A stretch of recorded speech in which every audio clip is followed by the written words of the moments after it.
Bismillahirrahmanirrahim. Assalamualaikum warahmatullahi wabarakatuh. Jumpa lagi di channel YouTube Riva Nesta. Masih di sudut edukasi belajar mudah dan menyenangkan. Bagaimana kabar adik-adik sekalian, khususnya siswa-siswi kelas 6? Semoga hari ini kita semua dalam kondisi yang sehat ya. Karena dengan kondisi yang sehat pastinya kita bisa melakukan berbagai kegiatan yang kita inginkan. Dan dengan kondisi yang sehat pula kita bisa belajar bersama untuk membahas materi dan juga soal-soal dari buku penilaian Bu Pena untuk SD atau MI kelas 6 ya. Yang mana kita masih di jilid 6A, tema 1, selamatkan makhluk hidup. Di subtema 1 ya. Jadi kita masih di tema 1, subtema 1 ya. Kali ini akan kita lanjutkan untuk pendamping pembelajaran 2 atau PB2 di tema 1 subtema 1. Jadi yang masih ketinggalan bahasan sebelumnya bisa dilihat di playlist Bu Pena kelas 6. Oke adik-adik sekalian, langsung saja kita ke pendamping pembelajaran 2 ya. Ini ada di halaman 10. Halaman 10 ini dimulai dengan muatan pelajaran PPKN. Untuk muatan pelajaran PPKN ini KD 3.1 ya, mengenai penerapan sila pertama dan kedua Pancasila dalam kehidupan sehari-hari ya. Di sini dijelaskan bahwa Pancasila merupakan dasar negara Republik Indonesia yang tentunya di dalam Pancasila tersebut ya mengandung nilai-nilai yang menjadi pedoman berbangsa dan bernegara bagi rakyat Indonesia. Nah, di sini ada bunyi dan makna sila pertama dan kedua Pancasila ya. Sila pertama Pancasila itu adalah ketuhanan yang Maha Esa. Nah, ini mengandung makna bahwa bangsa Indonesia bertakwa kepada Tuhan yang Maha Esa ya. Dan di sini adalah nilai-nilai yang terkandung dalam sila pertama Pancasila itu apa? Nah, diantaranya yang pertama, bertakwa kepada Tuhan yang Maha Esa. Kemudian mensyukuri segala yang ada di alam semesta yang merupakan anugerah Tuhan. Yang ketiga, mengakui kebebasan memeluk agama dan menjalankan ibadah masing-masing.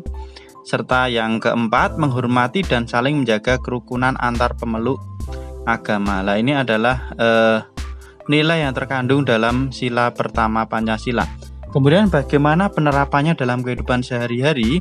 Penerapan dalam kehidupan sehari-hari untuk sila pertama Pancasila di sini saya tambahkan ya adik-adik sekalian.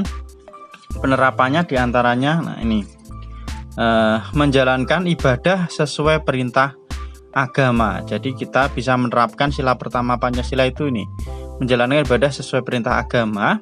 Kemudian contoh penerapan yang lain, yang kedua yaitu toleransi antar umat beragama ya, toleransi atau saling menghargai, menghormati antar umat beragama. Dan yang ketiga, memeluk agama tertentu. Jadi dengan kita memeluk suatu agama itu merupakan salah satu contoh penerapan sila pertama Pancasila dalam kehidupan sehari-hari. Itu.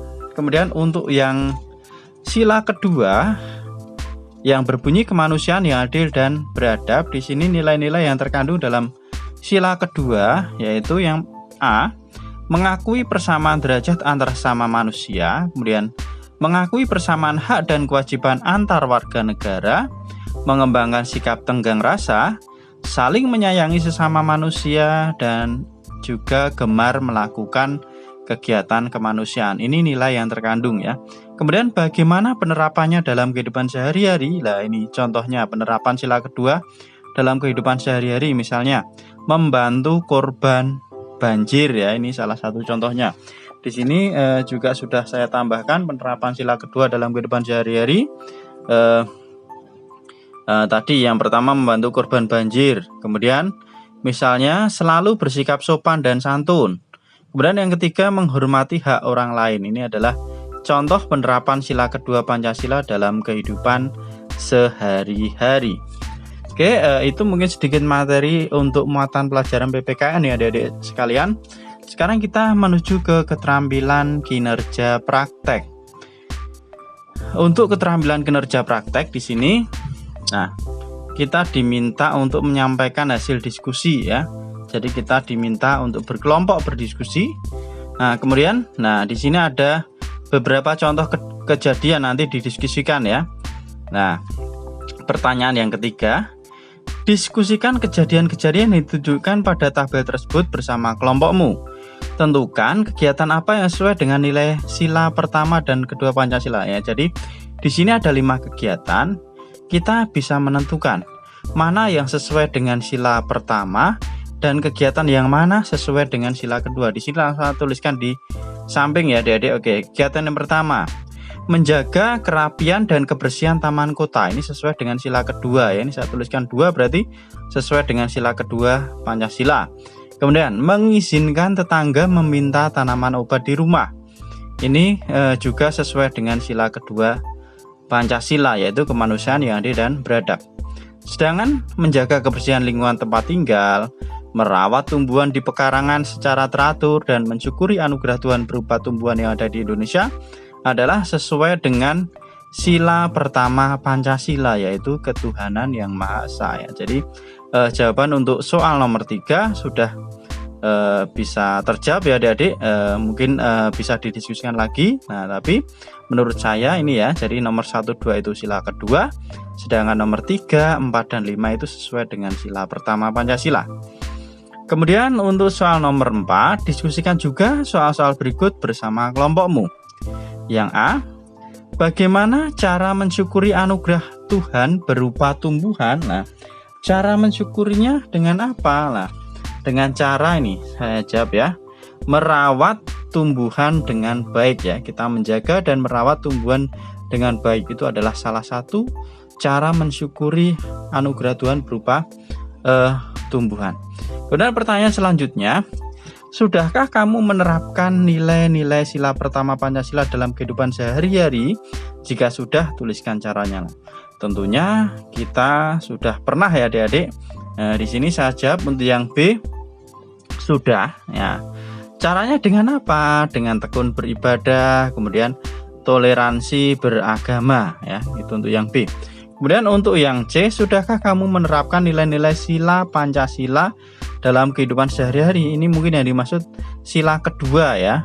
Jadi ini sila pertama, yang C ini adalah sila kedua karena yang dibahas adalah sila pertama dan sila kedua. Jika sudah, tuliskan caranya. Nah, kalau sila kedua, maka jawabannya tentunya sudah ya. Caranya bagaimana? Dengan membantu teman yang butuh bantuan ya. Kemudian bersikap sopan santun. Kemudian menjenguk teman yang sakit ya. Ini juga penerapan sila kedua dalam kehidupan sehari-hari. Kalau misalnya itu tidak ada sila kedua juga tidak masalah ya. Ini juga salah satu contoh penerapan sila pada Pancasila. Itu adik-adik untuk nomor 4. Kemudian nomor 5 kita diminta menuliskan hasil diskusi. Hasilnya tadi bisa dituliskan ya. Kemudian kesimpulannya apa? Yang terakhir kita bisa melakukan presentasi dan tanya jawab bersama teman ya. Dan selanjutnya dikumpulkan lah. Jadi yang perlu dikerjakan tentunya nomor 2 sama nomor 3 dan nomor 4 ya. Itu yang perlu didiskusikan, tadi sudah kita bahas. Oke adik-adik sekalian, itu untuk mata pelajaran PKN. Kita lanjutkan ke halaman berikutnya ya, di pendamping pembelajaran 2. Di sini ada muatan SBDP. Muatan SBDP ini tentang mengenal karya seni patung ya. Karya seni patung itu termasuk karya seni 3 dimensi. Oke.